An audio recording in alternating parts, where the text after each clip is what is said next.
Ladies and gentlemen, welcome to episode 63 of the EE PowerTalk. My name is Elvis. Welcome to episode 63 of the EE PowerTalk. My name is Daddy Blessings. Mm-hmm. Have you ever been betrayed by your friends? Moja ya nini? Mimi hata na pia hata mimi nishai betray watu. Sometimes. Director utazipa simu ama tu. There's a phone that is crying. Which phone is that? The notification. No, this one is not crying. Nasikia today. Yeah. Okay. I've been betrayed by friends. Mm-hmm. I have betrayed some friends. Mm-hmm. And that is the nature of life sometimes. But I think mimi ni kimeniramba sana. I normally see dust coming. So mimi ujipote. Before I got the eyes, like Bartimaeus bride man, I was not seeing the dust. Mm-hmm. By the way, is it a coincidence that Jesus used dust to make Bartimaeus see? Okay. Anyway, that's a good one. So, I've been betrayed by friends. Definitely. You're the average of the 5 friends that you spend your time with. Correct. I think friends at this day and age can build you or destroy you very fast. Very true. That's where the saying that show me your friends and I show you who you are stems from. Your friends keeping you poor. Yeah. Hey.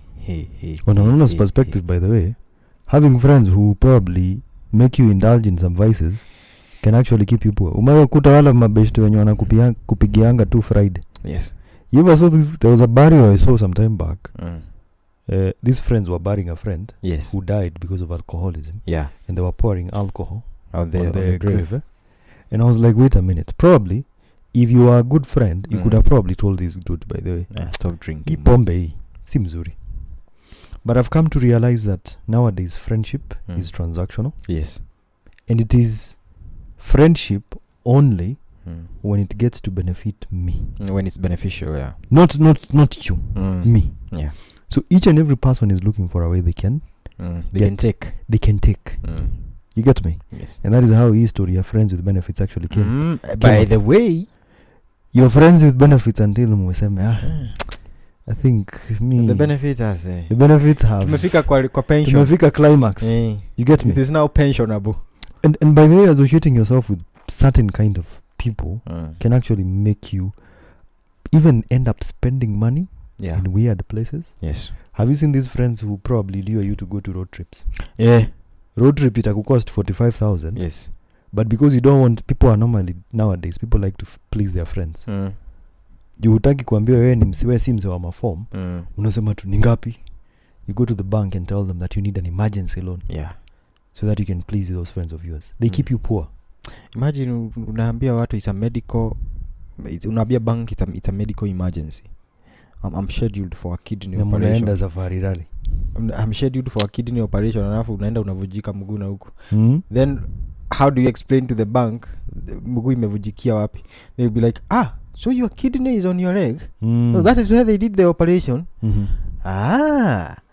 God can create. If your kidney is on your legs, that is wonderful.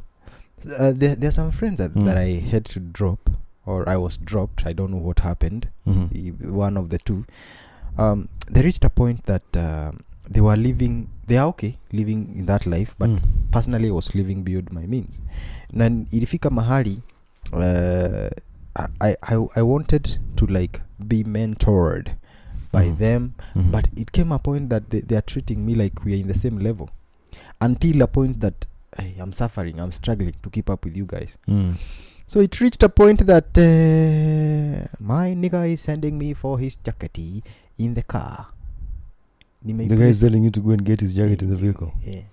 And there. DB. Jacket yangu hapo kwa nini? Na mimi najifanya hata yangu ilikuwa imebaki so that isionekane kama nimetumwa. I did that once. I never went back there. That's treating someone like a lapdog. Yeah. I never went back there, and I said, God, if it is that feeling of me being in a car, I don't want it. If it is that feeling of me being seen with a certain caliber of people, then I don't want it. If this is the price that I have to pay, it's some of the people that you know, they're in the media space, you know. Some friendships can be very manipulative. Yeah. You have a friend, but he or she treats you like a sidekick. Correct. Recently, like I was telling someone the other day that when I joined university, the first thing I realized is that I didn't like and enjoy staying in university hostels. Juu mabeshte wenye nilikuwa nao, Yes. all we used to do is play FIFA. Nothing FIFA else. too, nothing else. And then probably try and go to the girls' hostels to probably see whether we can get lucky. Now, where's you get lucky because you have nothing, my friend? Yeah. So, I remember nilijiita kamkutano and I realized, this is not the kind of life I want. And in 2016, I just decided to start living by myself. Correct. And I moved and left completely and left these friends of mine. Yes. And that was the best decision for me. Yes. Because in isolation, that is when you realize who your true friends are. Yeah. At that point, I had no friends, literally. So the only thing I had to do was concentrate on my personal development. Yeah. And I used to remember like some of the things. You ever seen venye watu uchanga kununua pombe? Yeah. These are your I have changad for some pombe that we won't mention here. Exactly. And sometimes I look at some of these expenses, which are very dubious, and you don't even understand why people are doing this. Yes. I personally believe in friendships that actually promote your self-development. Yes. People who talk things that make sense. Like you should not be in a group of people telling you, sijui gamble, let's go, sijui sherehe. I mean, that's why you're finding that nowadays so many young people are getting lost. Mtu walikuwa mzuri, they get influenced. Yes. After you get influenced, you lose track. You're not able to go back to the person you were before. I've seen people even being introduced to gayism and this stuff by friends. Yeah. Very, very true. Because again, it all revolves back to that aspect of your friends keeping you broke. So now what do you have to do to maintain that status of all that? Mutainamishwa? Sure. Like I also don't believe in history, that you always have to need friends. 5 million of them. You ever seen, like, sometime there was a lady I was telling, the problem you have, honestly, is not even you. It is the friends you keep. Like, you find someone was very good. Yes.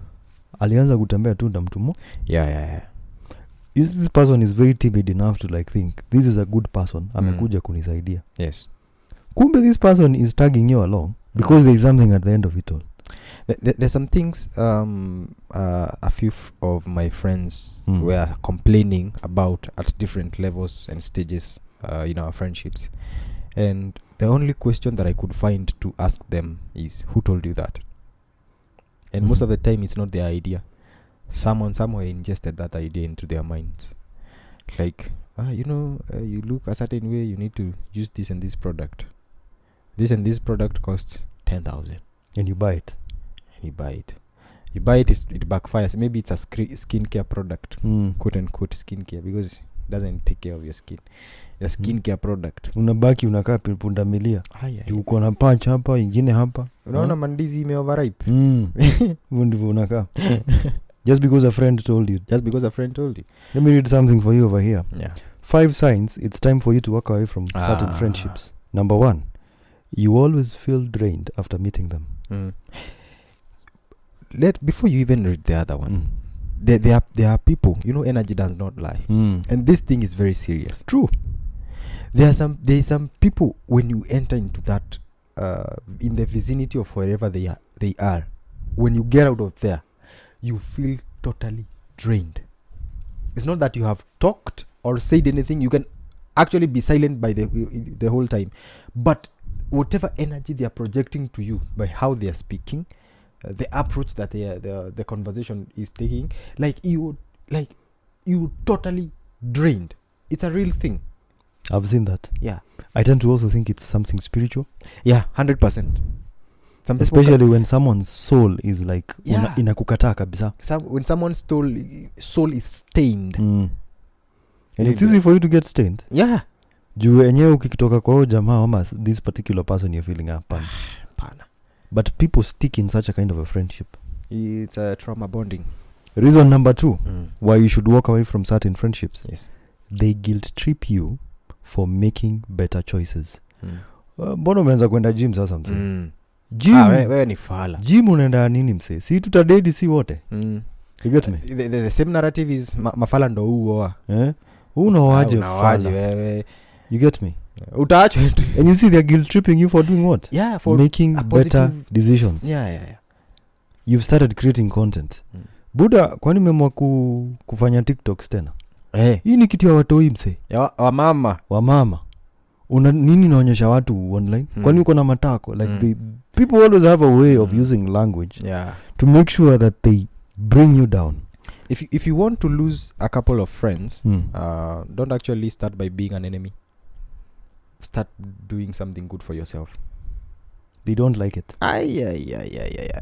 When you start doing, you see, the way you know real friends is the people who appreciate you for doing good for you, not for them. Not for them.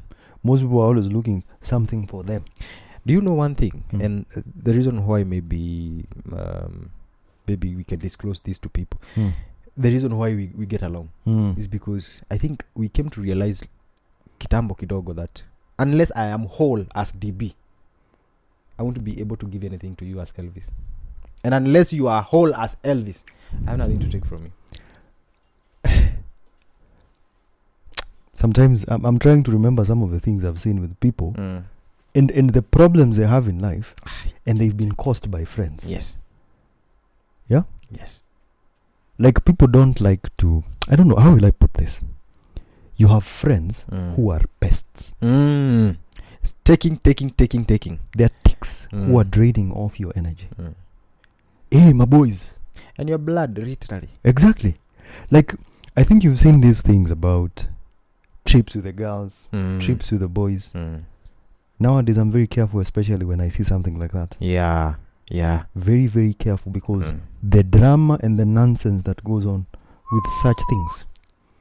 Have you ever realized, umaikuwa in a clique where you realize it's a friendship of girls, boys, and then unasikia huyu amelala na huyu, akatoka na huyu, akalala na huyu, and you're like, oh, kumbe ndo maana you don't talk to each other. Kumbe you guys, when we went for this particular trip, mulienda mahali kwa shimo fulani muka do the thing, and now from then on you are ashamed of looking at each other. Not even that. You know, there are people who will do something for you to you, like to feel like they have authority over you, like to one up you. Like a lady will sleep with another lady's boyfriend just to feel superior. You can imagine having those kind of friends. Yeah. Sometimes by them you say man, you toto. Nilimkulia chali. You toto. Ataniambia nini? And you stick to that. Have you seen, like, you know, sometimes I sit down and ask people, who you associate with, is going to really determine the kind of life you're going to be living. Correct. A lot. One of the ways that I avoid such things, road trips and all those things, I would say it's church. Church has saved me from a lot of nonsense and shenanigans. Most of my business, my networking, all those things stem from church, because people tend to forget that the same people that we meet out here are the same people who are filtered in some way because of faith that you'll meet in church. Exactly. In church you'll meet directors of companies. In church you'll meet fellow content creators. In church, if you feel like you're a celeb, you'll meet fellow celebrities. You know, that setting in itself, because it is restrained by faith, saves you from a lot of bullshit. It's very important, P, again, that you look at your social circle. Yes. There are people, first of all, you should not even call friends. Unafaa unaita na majina yao, John. Yeah. Lillian. Si beshte yangu. Like, there's this whole thing where you meet someone today, kesho ni beshte yako. Au ni morio wangu. Have you seen that? Yeah. How people don't know that friendship, first of all, is something that takes long to cultivate. Before nikuita beshte yangu, ama I call you my friend, I need to cultivate that relationship. You realize, have you ever seen how, for men, it's easy to create friendships, by the way. Yeah. Juu tutapatana tu day moja ya kwanza hapa hivi, ni aje. Yeah. You get me? Day 2, kofiti. Yes. Day 3, morio ni aje. Yeah. Do you remember 3 years ago when we were at an event? 3 years ago. When someone said they are my best friend. And I'm like, I can remember. Do you remember that time? I was like, yo bro acha tusiongelee. we cannot mambo za 3 years ago unajua tufai kuongelea sahi. But anyway, for me, one of the things I also know is if you have friends who accept and live with mediocrity, hata wewe you're going to be a very mediocre person. Yes. You need people who challenge you. You also need people who respect your time. People who respect your space. Yes. People who respect your decisions, yes. Financial, personal, professional, all of them. Yes. Like you can imagine friends, leo, like for example, you've gone on TikTok. Ukakutana na morio fulani telling you about video editing. Then you're like, by the way, wacha nianza kujifunza video editing Friday, Saturday na Sunday. Yes. Your morios come and call you and they're like, "Hey Buddha, kwani siku hizi wakilishi?" Yes. Kwani umekuwa fala nini? Yeah.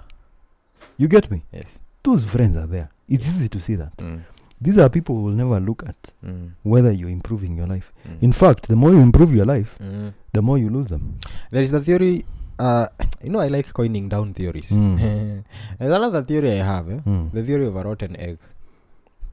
The shell of a fresh egg and the shell of a rotten egg zinafanana until you break the rotten egg. You utasikia harufu. That room, hey my friend, one shell will produce an aroma, the other one will produce garbage. Yes, let's call it garbage. Yes. And I think it's a high time that if you're looking for friends, look for like-minded individuals. Absolutely. I was telling you today, I was listening to a video that was saying that if you associate yourself with one high performance person, correct, yeah, you also increase your performance by 15%. If you associate yourself with low performance, yes, low value people, your performance reduces by 30%. Correct. You ever realized like even your location and even like your environment determines a lot about how productive you are? Yeah. Unacheki venye una shoot video kaa 2 ama 3 za TikTok per day. Yes. Let me tell you, if you are taken to like a government office, uone the mediocrity that is there, utakuwa unaenda kushoot TikTok, you're like, hizi video haziwezi jishoot. You get me? You'll get introduced to that language of you guy my guy. Yeah. You guy my guy. You're doing those my TikTok for the chiles. Did you get a chile by the way? Ulicheki kale ka that language, yeah. So imagine, and then you start speaking like that pia. Hey. You ever seen a group of friends venye wanaongeanga? Hata unakuta umeongea hivyo. Correct. And I think for me, I'll not be ashamed of saying this, but I think friends are burying friends. Yeah. Friends are burying friends. Yes. In the name of, you could see this is a problem as a friend. Like people are dying of depression. Have you ever seen people drinking alcohol and then the following day you hear ati alijiua, you're like, nasini yu alikuwa nacheka tu hapa hivi. Yeah. Me normally say, if you don't have friends who you can approach and you tell them your problems and they sit you down and tell you, hey brother, skiza. Yeah. Kesho asubuhi mapema hivi na kuchukua twende therapy. Yes. You get me? If you don't have friends who can call you bullshit for bullshit, you don't have friends. Yeah. I mean, Morio, by the way, this guy is like, I was telling you the story. Yeah. When I started my classes za kufunza wase, I didn't have money to like market these particular things. Yes. Hey, I went to the dude nikamwambia, bro, mi nataka tu 150k, ni market hizi daro, I'll give you a certain percentage every month for a certain period of time. Correct. And the guy was like, sure. Wewe twende tu tuandikiane. And I got the money instantly. Yes. And sometimes I sit down and thank God for that guy. Because if I never got that money, believe me, hizo daro zenye nimekuwa nazo for an entire year last year. And I didn't even have, you see the events I used to do. Correct. Inahitaji do, like an event needs you to have like 65,000. Yeah, up front. So you can imagine, like, you don't have someone to support you. And that's why, like, I have friends. I say that we need to have friends who support our dreams. Yeah. You need to have friends who push you forward. You don't need to have a friend ukianza kusoma kitabu anakuuliza msee ulimaliza kusoma vitabu za fasihi. Sasa unajiekelea vitu zingine after hapo. Tulimfanya the river and the source, story ilishia hapo. Your enemies don't like your self improvement. That's it. I told you the fastest way to lose friends because initially they are not your friends is to improve yourself. Your enemies can also masquerade as your friends. Yeah. In fact, most people have friends who are what? Frenemies. By the way, do you think that the people who will hit you the hardest are people outside your circle? It's within your circle. Yeah, because they know how to tune you. Huh? Kwani the tick bites from where? From within. You get? There are people who will never want to see your improvement. Yes. Let's talk about good friends. Yes. Now tumeongea hawa na tumebanja sana. Yes. Good friends. Let me tell you something. I have tested good friendship, and I know what can come out of good friendship. People who are not afraid of telling you, bro, unatubamba, but this is bullshit. This what you're doing here is bullshit. So go back to whoever God you pray. Go pray for another strategy, then come and tell us what you're thinking. The things that you start doing, and they're like, hello sir, we know this is your life, but as long as we are here, we're not going to allow you to do this and these things. This is nonsense. This is nonsense. You see, that, how do I call it? For lack of a better word, bromance, that can only be found from genuinity. True. People who are genuinely interested in seeing you move forward. Because there is a very interesting phenomenon about life. You start winning when you have someone that you've held with your hand. If they start winning, you start winning as well. That is what glues friendships together. If you see a clique of people winning, and there's one of them who is not kind of nini, there's either a problem with that person, or he's one that ignores what everyone else is doing. Because birds of the same feather flock together. I mean, if you're working with millionaires, 5 millionaires, I expect you to be the next millionaire. And it's funny, by the way, like me, the people I've associated myself with as friends, ni watu wameninua sana. Yes. Like I couldn't have started content creation were it not for a friend. Yeah. I wouldn't have started talking about skills were it not for a friend. This guy, a friend of mine in Campo. Yeah. He used to run a program called Google Digital Skills for Africa. He used to tag me along with these things and he used to pay me. Hizo nilikuwa najichanua. Yeah. You get me? Most of the time, it's the people you associate yourself with. Yes. You put yourself in a circle of friends who actually bring you down, then it's your damnation. And I tell people, you see, most of the things that we see people do out there, it's not about even the money. It's having the right friends. We can do a lot as friends who have brought together combined effort. Like, if I was to contract you to do something for me as a stranger, probably we are going to get into business terms. Yeah. But if we are to talk as friends, we are going to find a way where it's going to be a win-win situation, where we exchange services. Maybe it's very easy to have an exchange of service program between friends, as opposed to meeting a complete stranger na unamwambia nifanyie website, mimi nitakushutia video. You'll be like, buda, nilipe kunikufanyia website, mimi nitakulipa unifanyie video. Sawa? Juu website mimi nalipisha 80,000, wewe video zako unalipishaga 30,000. So if 50,000 unataka ipotelee hapa katikati kwa nini? Sonoka. Pay me, then I will pay you. Sure. But with friends, you can arrange that. You're like, okay, because this thing we want it to be long term. You'll be shooting my videos. Now I'll be making your website. I'll be making sure that your website is running. I'll be doing your SEOs for you. I'll doing this and this for you. Long term, unakuta we have created an empire with spending 0 shillings. True friendship. Yeah, true friendship. People need to start cultivating true friendships. Genuine ones. Yeah. Not the ones that lie to you. Mtu anakuambia kishash, guza tu kidogo bro. Bro, guza tu kidogo. I'm telling you, this thing is going to make you feel good.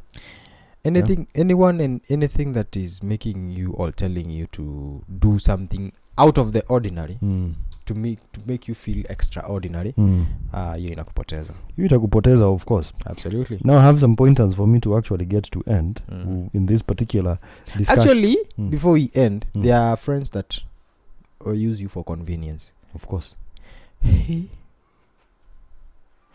If there is something I said, personally, I'll never be a burden to anyone, because I don't like people being a burden to me. Let us be mutually benefiting each other, even if it is not to the same extent and the same level. True. I might be the one helping you, kabisa, but at least have something that, at a word of mouth, niambie kitu itanijenga, you know. Sio kila time when I see your phone najua whoa sasa tunakuamua Elvis tena, kuna mashida, hey, kuna ka emergency. yes, ati tukiona let's say in our production group tukiona Mengos typing, sisi wote tunaingia kwa inbox, whoa tena nini amefanya, ameshikwa wapi? Yes guys, kwanza tukiona guys tunajua hapa next. You ever seen those people who always like, I need an emergency, I have an emergency. But if there's one thing I know in Kenya, most emergencies are not true emergencies. Yeah, they are not. Ni venye hutaki kufanya kazi, but you have friends who can give you money. Correct. So you have to have emergencies. Hey, I have people who have killed their grandchildren and grandmothers and my grandmother-in-law has died. Very funny. Yeah. Now, good friends. Yeah. Good friends have a wealth mindset. Correct. They push you to level up. They talk about opportunities, investments, and personal growth. They hold you accountable. Yes. They call you out when you're making bad financial decisions. 100%. And they share knowledge by recommending books, podcasts, or financial resources. Toxic friends, on the other side, they have a poverty mindset. They're always broke, but refuse to change their habits. Yes. They pressure you to spend recklessly. Weekend turn-ups, expensive outings, impulse shopping. They make you feel guilty for saving, investing, or working on your goals. They are comfortable complaining but never take action. Yes. A strong network is a shortcut to success. If your friends don't push you forward, yes, they are holding you back. Absolutely. There's no better way of putting it. And there is a concept I had shared with you guys before we started recording. How you pay to get rid of good friends. Or of bad friends. How you pay to get rid of bad friends. Kopesha yeye. Patia kalon. Nasi mob. Punch. That guy is gone and gone. Hata haikuongelesha tena. That guy is gone and like how you get it's an expensive formula. Definitely can't work for all of us. But if naona mtu amenisumbua sana, and I know the behavior, kopesha yeye punch. Akitisha dhao mbili, kopesha yeye punch. Kwa sababu hata hiyo punch hataiona. So you give them wakiendanga. Unasema that's a sacrifice. I've given it as a living sacrifice. I have paid to get rid of you. So adios my punch and adios you disturbing friend. Yeah.